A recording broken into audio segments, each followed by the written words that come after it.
Friends, कैसे हैं। उम्मीद करता हूं कि आप अपनी पढ़ाई बढ़िया से कर रहे होंगे और एनएमएमएस की भी तैयारी आपकी चल रही होगी। तो जैसा कि आपने कल पढ़ा था पूर्ण संख्याओं के लिए समृद्ध का गुणधर्म, तो आज हम पढ़ा रहे हैं आपको पूर्णांक संख्या के लिए समृद्ध का गुणधर्म। और समय यदि बचता है इसमें तो हम परिमेय संख्याओं के लिए भी हम लोग समृद्ध का गुणधर्म देखेंगे। तो चलिए सबसे पहले आते हैं पूर्णांक संख्याओं के लिए समृद्ध का गुणधर्म। तो हमने कल क्या पढ़ा था, हमने पढ़ा था कि समृद्ध हम उसको कहेंगे जो मतलब कि अपने बाउंड्री के अंतर्गत ही वो रखता है। जैसे हम पूर्ण संख्याओं के लिए समृद्ध का गुणधर्म पढ़ा, तो क्या हमने बताया कि पूर्ण संख्या को यदि हम पूर्ण संख्या से जोड़ करते हैं तो रिजल्ट भी क्या आना चाहिए, पूर्ण संख्या। यदि पूर्ण संख्या को हम पूर्ण संख्या में से घटाते हैं तो रिजल्ट भी क्या आना चाहिए, पूर्ण संख्या। पूर्ण संख्या को यदि हम गुना करते हैं पूर्ण संख्या से तो उसका रिजल्ट भी आना चाहिए पूर्ण संख्या। और पूर्ण संख्या को अगर हम भाग करते हैं पूर्ण संख्या से तो रिजल्ट भी आना चाहिए यदि पूर्ण संख्या, तब हम कहेंगे कि वो समृद्ध है। तो आज हम देखेंगे पूर्णांक संख्या के लिए।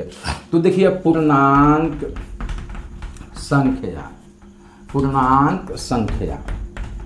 अब पूर्णांक संख्या को हम जोड़ करते हैं, पूर्णांक संख्या को जोड़ करते हैं किससे, पूर्णांक संख्या से। पूर्णांक संख्या यहाँ लिख दें, पूर्णांक संख्या से। तो इसका रिजल्ट कैसा होना चाहिए, ये भी होना चाहिए पूर्णांक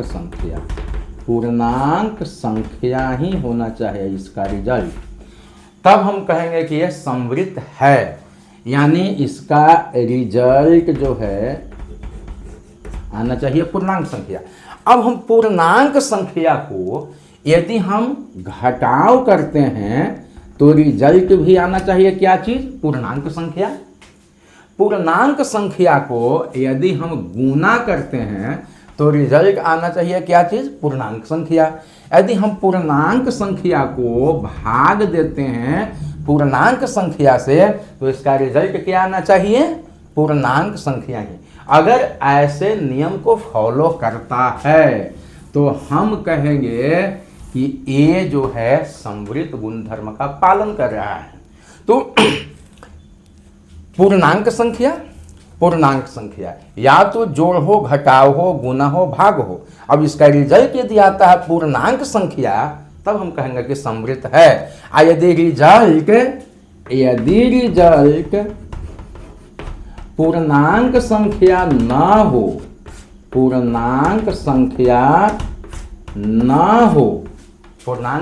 ना हो तो यह समृद्ध नहीं है। यहाँ क्या देखें, रिजल्ट यदि पूर्णांक संख्या आ गया तो हम कहेंगे कि यह समृद्ध है। क्लियर है। रिजल्ट यदि पूर्णांक संख्या न है तो क्या है, यह समृद्ध नहीं है।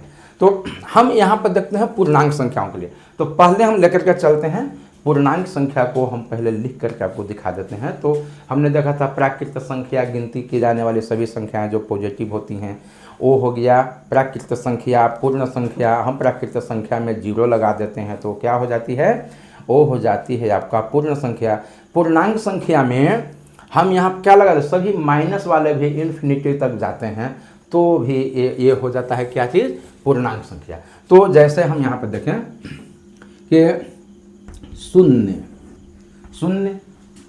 1, 2, 3, 4, 5, 6 ये आगे तक इन्फिनिटी तक यदि जाते हैं, अनंत तक चले जाते हैं। और इधर की ओर हम चले आते हैं, इधर हम यदि आ जाएं जैसे -1, -2, -3, फिर इसी तरीके से यदि हम चले जाएं यहाँ कहाँ तक, ये इन्फिनिटी तक चले जाते हैं तो ये क्या हो जाएगा, ये है आपका पूर्णांक संख्या।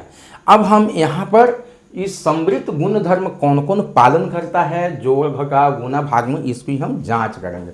तो सबसे पहले हम यहाँ चलते हैं जोड़ के लिए।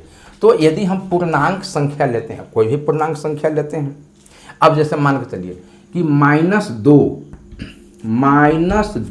ठीक है, ये पूर्णांक संख्या हो गया।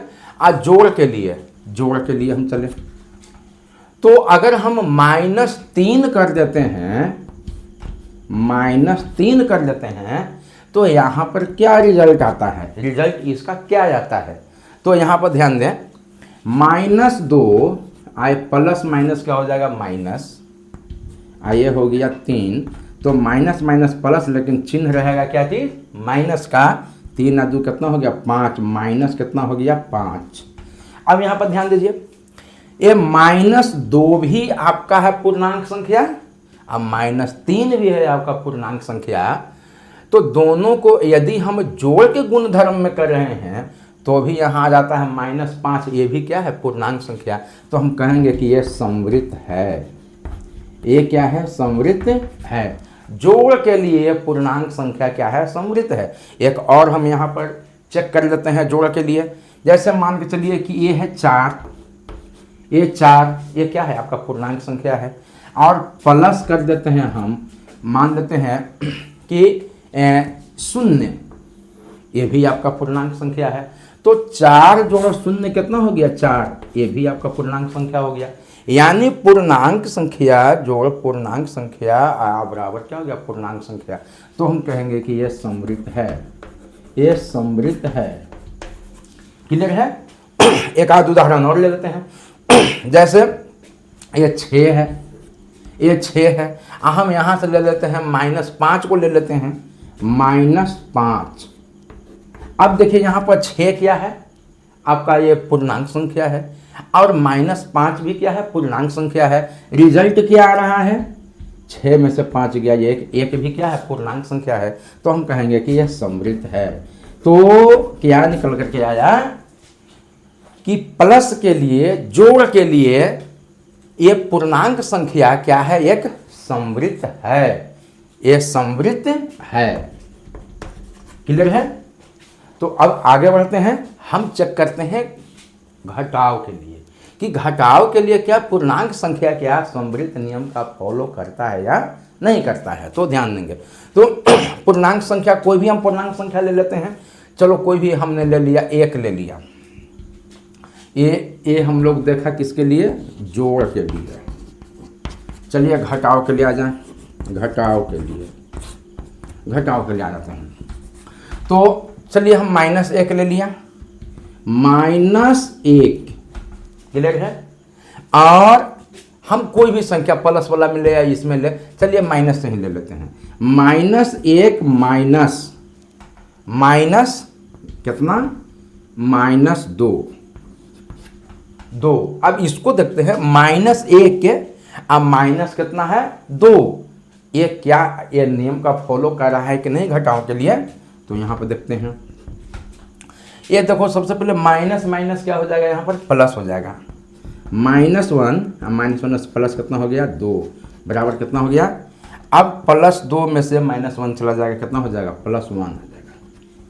अब देखिए ये भी क्या हो गया, ये आपका हो गया पूर्णांक संख्या, ये भी पूर्णांक संख्या है, यह पूर्णांक संख्या, यह पूर्णांक संख्या, इसका रिजल्ट भी कैसा आ गया, पूर्णांक संख्या। ये कह रहे हैं कि ये क्या है, समवृत्त है। घटाव के लिए क्या है, ये समवृत्त है, यह समवृत्त है, घटाव के लिए समवृत्त है। एक आध और चेक कर लेते हैं। जैसे मान के चलिए कि हम यहाँ ले लेते हैं, चलो 10 ले लेते हैं, 10, चलिए इधर हम 10 ले लेते हैं, 10 ले लिए। अब 10 में हम कोई भी मतलब कि कोई भी हम ले लेते हैं, चलो -9 ले लेते हैं, -9। तो 10 जो है पूर्णांक संख्या है, -9 भी पूर्णांक संख्या है, और दोनों को हम घटाते हैं तो 10 में से 9 गया, कितना हो गया, 1 भी आपका पूर्णांक संख्या है। तो ये कहेंगे कि ये समवृत्त है। इसका मतलब क्या हो गया कि पूर्णांक संख्या घटाव के लिए समवृत्त गुणधर्म का पालन करता है। क्लियर है? तो हम लोग देखें जोड़ के लिए और घटाव के लिए। अब आते हैं गुना के लिए, चेक करते हैं कि ये हमारा पूर्णांक संख्या गुना के लिए फॉलो करता है कि नियम को कि नहीं। तो यहाँ पर हम इसको मिटा लेते हैं, इसको गुना के लिए आते हैं, चेक करते हैं गुना के लिए। अब पूर्णांक संख्या लेंगे, कोई भी पूर्णांक संख्या लेंगे, जैसे चलिए हम ले लेते हैं -5, गुना ले लिया, चलो ले लिया 7, -5 गुने कितना हो गया 7, ये पूर्णांक संख्या, ये भी पूर्णांक संख्या, तो ये गुना करके आ गया माइनस कितना हो गया 35, -35 भी क्या आ गया, एक पूर्णांक संख्या आ गया, तो हम ये कहेंगे कि समृद्ध है, यह समृद्ध है। अब यहाँ पर देखेंगे कि -5 गुने 0, -5 गुने 0 बराबर कितना हो गया 0, तो ये भी पूर्णांक संख्या और शून्य भी पूर्णांक संख्या, तो ये आ गया शून्य, शून्य भी पूर्णांक संख्या, तो हम कहेंगे कि समृद्ध है, ये क्या है समृद्ध है। हम ले लेते हैं 2 गुने 3 ले लेते हैं, आ गया रिजल्ट कितना आ गया 6, तो 2 भी पूर्णांक संख्या, 3 भी पूर्णांक संख्या और 6 भी क्या हो गया पूर्णांक संख्या, तो यह समृद्ध है। तो ये हम क्या रिजल्ट निकाला कि गुना जो होता है पूर्णांक संख्या के लिए समृद्ध है, गुना पूर्णांक संख्या के लिए, पूर्णांक संख्या के लिए समृद्ध है, समृद्ध है, गुना पूर्णांक संख्या के लिए क्या है समृद्ध है। चलिए हम देख लिए इसका गुना, अब भाग के लिए देखते हैं कि पूर्णांक संख्या समृद्ध गुणधर्म को फॉलो करता है कि नहीं करता है। तो हम यहाँ पर देखें भाग के लिए,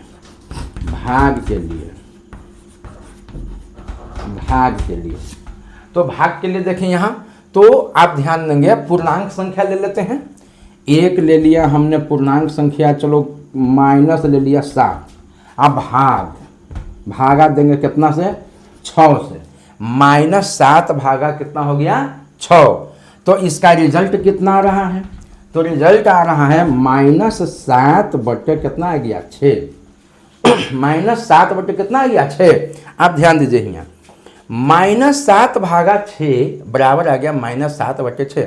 हमने क्या कहा था, ये आपका है पूर्णांक संख्या, ये भी आपका पूर्णांक संख्या, और रिजल्ट भी आना चाहिए क्या चीज पूर्णांक ही संख्या, लेकिन यह पूर्णांक संख्या रिजल्ट है नहीं है, यह पूर्णांक संख्या में रिजल्ट नहीं आ रहा है, इसलिए हम कहेंगे कि यह समृद्ध नहीं है, समृद्ध नहीं है, समृद्ध नहीं है। एक आध उदाहरण और ले लेते हैं, हम ले लेते हैं यहाँ पर 9 भागा 5 बराबर, अब ये भी पूर्णांक संख्या, ये भी पूर्णांक संख्या, अब इसका रिजल्ट कितना आना चाहिए, तो रिजल्ट भी आना चाहिए बाबू कितना पूर्णांक संख्या।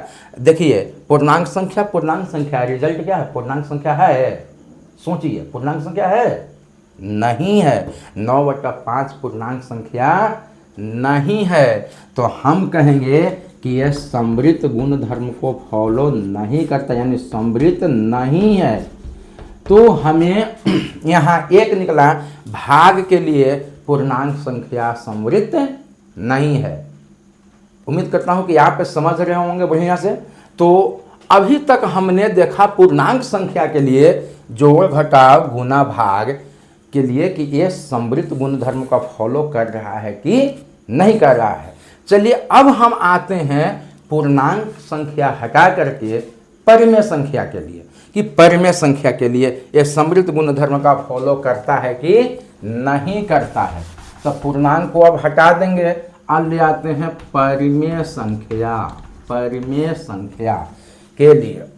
अब यहाँ पर देखेंगे, चलो यहाँ हम मिटा दें इसको, ध्यान से आप देखेंगे परिमेय संख्या हम कहते किसको हैं, परिमेय संख्या कहते किसको हैं, तो बताया था ना कि परिमेय संख्या हम उसको कहते हैं जो P/Q के रूप में होता है, लेकिन उसका Q 0 के बराबर नहीं होता है। यानी परिमेय संख्या हम किसको कहे थे, परिमेय संख्या जो संख्याएं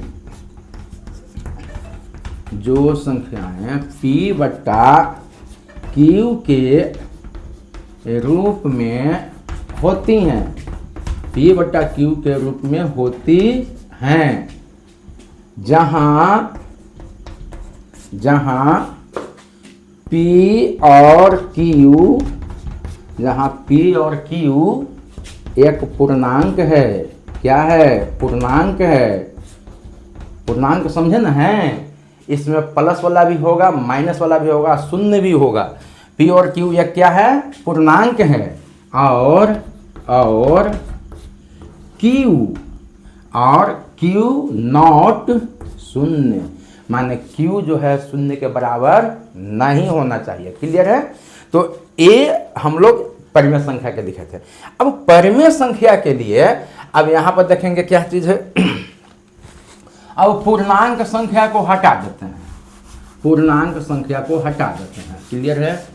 पूर्णांक संख्या जहां जहां लिखल है उसको हमने हटा दिया है ना। अब देखो यहां हम लिखेंगे परिमेय संख्या। परिमेय संख्या, परिमेय संख्या, परिमेय संख्या जोड़ परिमेय संख्या, परिमेय संख्या जो घटाओ परिमेय संख्या, परिमेय संख्या गुना परिमेय संख्या, परिमेय संख्या भागा परिमेय संख्या। परिमेय संख्या। अब इसका रिजल्ट क्या होना चाहिए? परिमेय संख्या। रिजल्ट क्या होना चाहिए? परिमेय संख्या। परिमेय संख्या यदि रिजल्ट आता है तो यह संवृत है। यह संवृत है। अगर परिमेय संख्या, यदि परिमेय संख्या रिजल्ट नहीं आता है तो संवृत नहीं है। संवृत नहीं है। क्लियर है? अब इसको हम चेक करते हैं परिमेय संख्या के लिए। कहता है कि जो P बटा Q के रूप में हो। अब P और Q क्या है? एक पूर्णांक है, कोई भी हो सकता है पूर्णांक, इन्फिनिटी तक आप चल जाएं। तो यहां पर ध्यान देंगे। अब जोड़ के लिए चेक करेंगे। जोड़ के लिए, जोड़ के लिए हम यहां पर हम देखेंगे कि ये समृद्ध है कि नहीं। तो चलिए एक ले लेते हैं हम पूर्णांक संख्या ले लेते हैं। जैसे 5/3। 5/ कितना ले लिया? 3। तो 5/3 ले लिया। आज जोड़, जोड़ एक परिमेय संख्या जोड़ और 3/2 ले लिया दूसरा परिमेय संख्या। अब इसका दोनों का रिजल्ट यदि परिमेय संख्या आ जाता है तो हम कहेंगे कि समृद्ध है।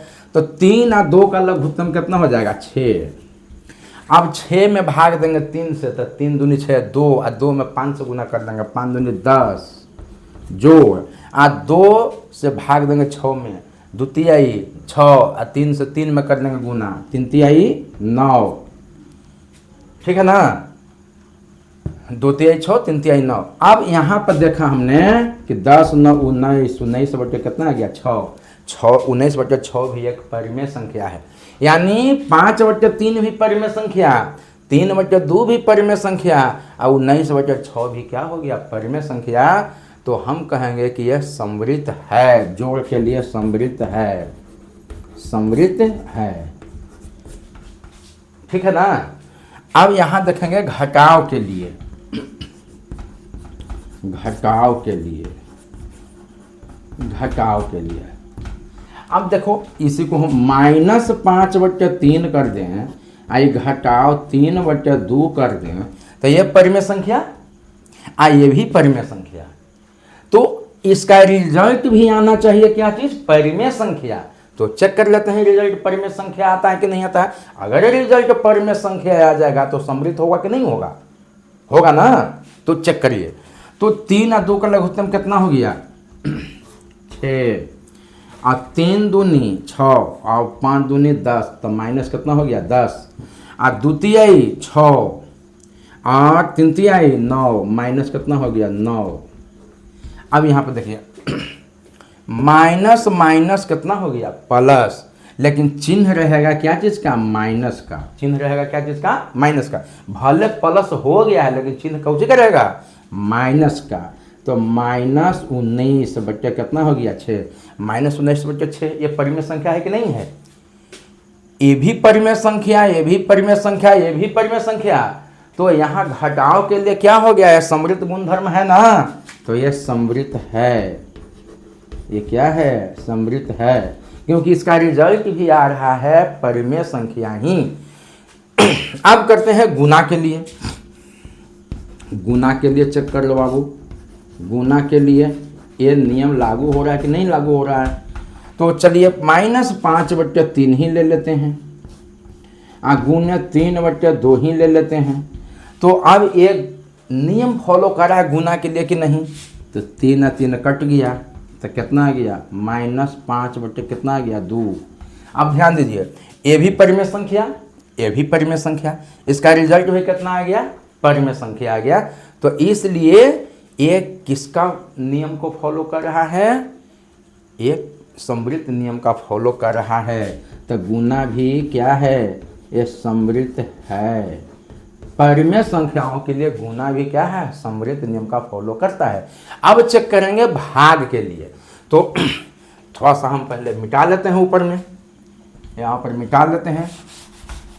तो ध्यान देंगे, इसको हम मिटा लें जरा, चलो इतना में आ जाएगा। यहाँ देखेंगे देखिए घटाओं के लिए, भाग के लिए चलेंगे। तो भाग के लिए, भाग के लिए, भाग के लिए, अब यहाँ पर देखेंगे भाग के लिए कि अगर 5/3 है, अब भागा कर दिया, 5/3 भागा, चलो यही 3/2 को हम कर दिया भागा, भाग कर दिया, 5/3 भागा 3/2। अब ये परिमेय संख्या आए, हु परिमेय संख्या आए, भाग कर रहे हैं, तो ध्यान देते हैं ये आएगा कि नहीं आएगा। तो यहाँ पर देखिए भाग में क्या हो जाएगा, ये वाला हो जाएगा गुना में बदल जाएगा। तो चलो यहाँ से कर लिया 5/3, अब भाग हो जाएगा गुना। जैसे ही गुना होगा तो दाहिने तरफ वाला जो परिमेय संख्या है पलट जाएगा, ये 2 हर वाला जो है ऊपर अंश बन जाएगा, अंश वाला क्या हो जाएगा, हर बन जाएगा। ठीक है, तो अब यहाँ देखिए, अब नहीं कट पुट करेगा कोई, तो 5 दूनी कितना हो गया, 10, 5 दूनी कितना हो गया, 10 ऊपर ऊपर, और 3 तिहाई कितना हो गया, 9।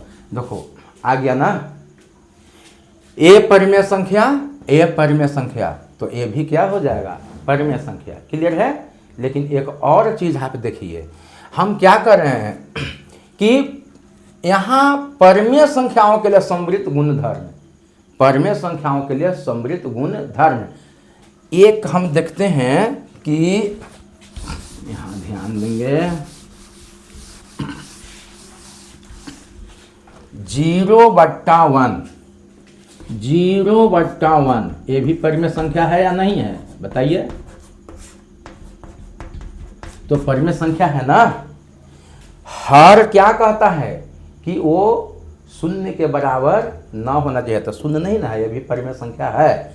लेकिन यदि हम करने 1/0, तो क्या है 1/0, तो ये आपका, ये भी आपका पूर्णांक संख्या है ना, ये भी पूर्णांक संख्या है, ये भी पूर्णांक संख्या है, और ये भी क्या है, पूर्णांक संख्या है।